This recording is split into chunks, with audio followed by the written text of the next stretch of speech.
This is Democracy Now!, democracynow.org, The War and Peace Report. I'm Amy Goodman with Juan Gonzalez. And welcome to all of our listeners and viewers around the country and around the world. President Obama took on critics of his administration's sweeping education reform plan on Thursday in a nearly hour-long speech at the National Urban League's 100th anniversary convention. Through the $4.35 billion Race to the Top initiative, Obama's Education Secretary Arne Duncan has prodded states to lift caps on charter schools and link student achievement to teacher pay. The administration has also succeeded in getting at least 29 states and the District of Columbia to sign on to common academic standards that would, for the first time, set shared performance goals for math and reading. In his address, Obama said his plan for education is working, but he acknowledged it has come under criticism. But I think the single most important thing we've done is to launch an initiative called Race to the Top.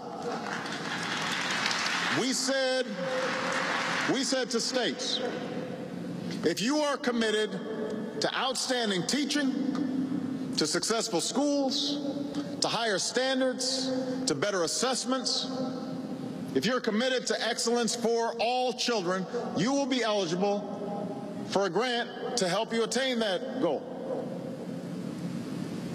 And so far, the results have been promising and they have been powerful. I know there's also been some controversy about Race to the Top. Part of it, I believe, reflects a general resistance to change. We get comfortable with the status quo, even when the status quo isn't good. We make excuses for why things have to be the way they are. And when you try to shake things up, some people aren't happy. President Obama's education program and the Race to the Top initiative have come under fire from civil rights organizations, community groups, and teachers' unions. Obama took on some of the specific criticisms in his address.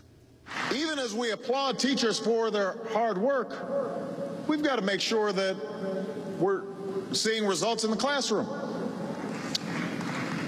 If we're not seeing results in the classroom, then let's work with teachers to help them become more effective.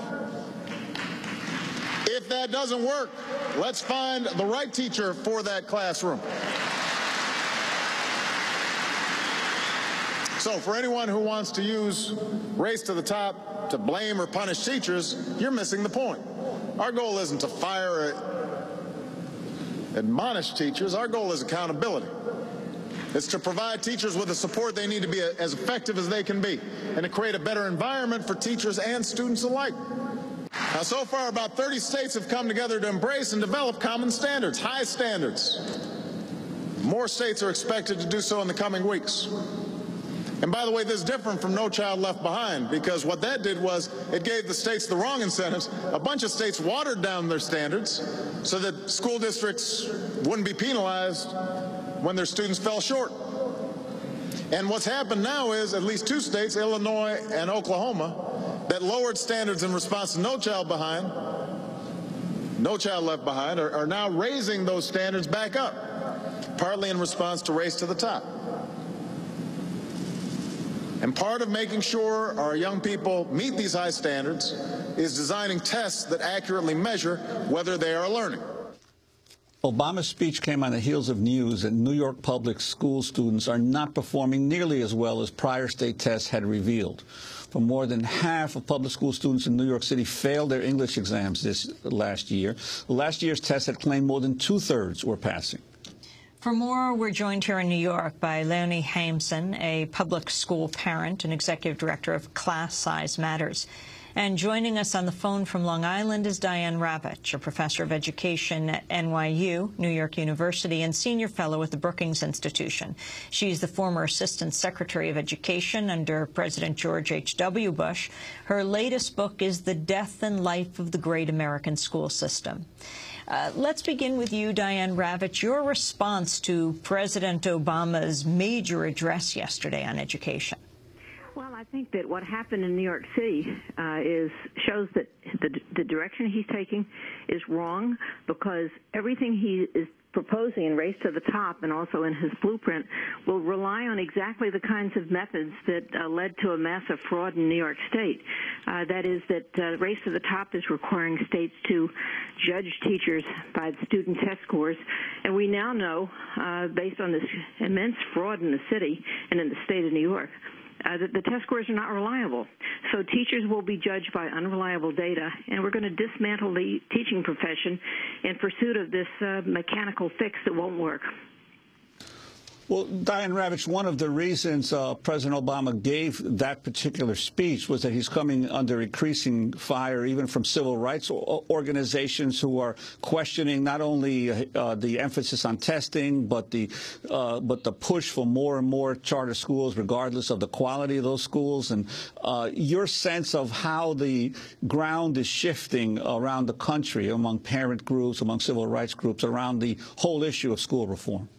Well, I think this week, the last week of July of 2010, turns out to be a pretty momentous week. First of all, 6 civil rights groups came together and issued a joint statement that blasted Race to the Top and also the blueprint, the Obama blueprint, because he is building, although he doesn't admit it, he's building his education agenda right on top of the Bush education agenda, which is to test and punish, to close schools, to evaluate teachers in ways that are unfair and unsound from a research point of view, to increase the number of privately managed charter schools. All of this is going to be immensely destabilizing, and it's going to hit hardest on minority communities, because most of the schools that will be identified as the lowest performing schools will be in poor Hispanic and black communities, and there will be massive destabilization. This is not good, and the civil rights groups recognize this. There was a second report that came out this week from a group of an organization of community groups from across the country, echoing the same complaints. We don't want more community schools. We don't want more charter schools. We want better public schools. Help our public schools get better, not by more testing, not by more charters, but by sensible approaches like more pre-kindergarten, smaller class size, more support for the people who are teaching in those schools. Common sense approaches, which this administration seems to be avoiding and looking for the quick fix that George Bush pursued and that Mayor Bloomberg pursued, and that didn't work. So I think there are immense implications here. And we also saw in the Congress where Congressman Opie tried to strip money away from Race to the Top, away from merit pay, and away from charter schools. And the administration's response was, don't take money from Race to the Top, take it away from food stamps. And Joel Klein said to take it away from Title I. These are all programs that benefit the neediest families in our society, and they were prepared to harm people who were in need of help in order to preserve the president's favorite program. So I think that the implications of this week with the test score explosion, the blow-up of the fraud in New York City, and these 2 grassroots groups saying this is not working, and take a more common-sense approach and stop this destructive test and measurement and punishment approach, this is big, because up till now, everybody seems to have gone along with the rhetoric of President Obama, but you have to separate his rhetoric, which is always very elegant, from what his administration is actually doing, which is just more Bush, more No Child Left Behind. Leonie Haimson, I'd like to ask you, in my column in the Daily News today, I zeroed in particularly on one of the big arguments that's been raised about these testing programs and these school reforms, that they were going to close the achievement gap between black and Latino kids on the one hand and white children on the other. And here in New York City, Mayor Bloomberg and Chancellor Klein have been claiming for years that they've been closing the gap. Now, all of a sudden, these new test scores are revealing that the gap has actually increased since 2003, when Mayor Bloomberg began his school reforms here in New York. Your sense of how the impact of these particular scores here in New York State and New York City and what it means for the rest of the country? Well, I hope it provides another example about why test-based accountability as the primary method for school improvement just does not work.